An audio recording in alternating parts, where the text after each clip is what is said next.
Let's get plugged in. Wi-Fi? Wi-Fi? Wi-Fi is the internet. Why don't we just go in? I play Ralph, also known as Wreck-It Ralph. He's the bad guy in a video game called Fix-It Felix Jr., in case you didn't see the first movie. And Ralph is kind of a big-hearted, lovable lunk. He's someone who's very protective of his little friend Vanellope. He means really well, and he often messes things up really bad. Even though he's well-intentioned, he's like the bull in a china shop. He often blunders into situations that he can't control. And in this case, he breaks the internet, which is a problem for the world, as it turns out. Ladies and gentlemen, I give you the internet! Actually, Ralph messes up the track inside of Sugar Rush on purpose to make it more exciting for Vanellope, because he thinks that'll be a good idea. She wants more excitement. Of course, by messing up the track, it messes up the game for the kid playing the game. She gets overly aggressive with the steering wheel and breaks it. Well, once they break the steering wheel of that game, it's unusable. Once the game is unusable, Mr. Litwack, who owns the arcade, wants to ship the game out and turn it off, which is the end of the world for everyone in that game. So that's the problem that we start with at the beginning of our movie. And that's what they're trying to do. They're trying to fix the game so that it doesn't cease to exist. 3, 2, 1, go! Way to go, kid. 1 second, I'm having the time of my life. The next thing I know, my game is just... Kid! I don't think they react all that differently to the internet.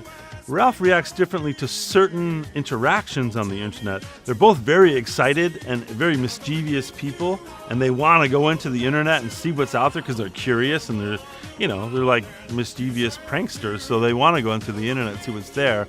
And once they're there, and Ralph sees how drawn to the outside world that Vanellope is and how drawn she is to finding new friends, suddenly he realizes, like, wait a minute, maybe this wasn't a good idea. I'm going to lose the one friend I ever had. And so he gets really threatened by that, and he tries to do what he can to save his friendship. And by doing that, he breaks the internet.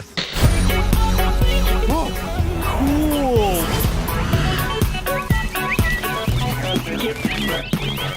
Wow, look at all this stuff. This is the most beautiful miracle I've ever seen. I think people should go see the film because it's a really relevant film to our time. We deal with the internet, and who doesn't deal with the internet these days? So it's a really fun, kind of playful look at this unknowable, mysterious thing called the internet. How does it work, and what is it like behind the scenes? If you could go backstage at the internet, what would it look like? And so we take a guess in our movie at that. And then I think people will also find a lot to relate to in the friendship between Ralph and Vanellope. This idea of a very, very close friendship where they've been friends for years, but things are starting to change. Life changes, and how we deal with that change and how we let friendships evolve or not evolve is really the measure of a good friend. How you react to situations when things are not so great.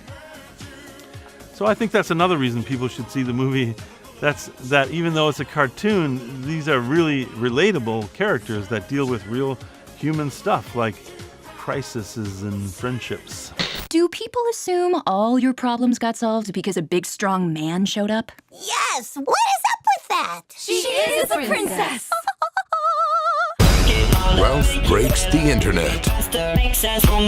Shouldn't it be Ralph wrecks the internet? Yeah, since he is Wreck-It Ralph. Yeah, but break the internet, it's like a thing. Right, it's just wreck the internet kind of sounds better, doesn't it?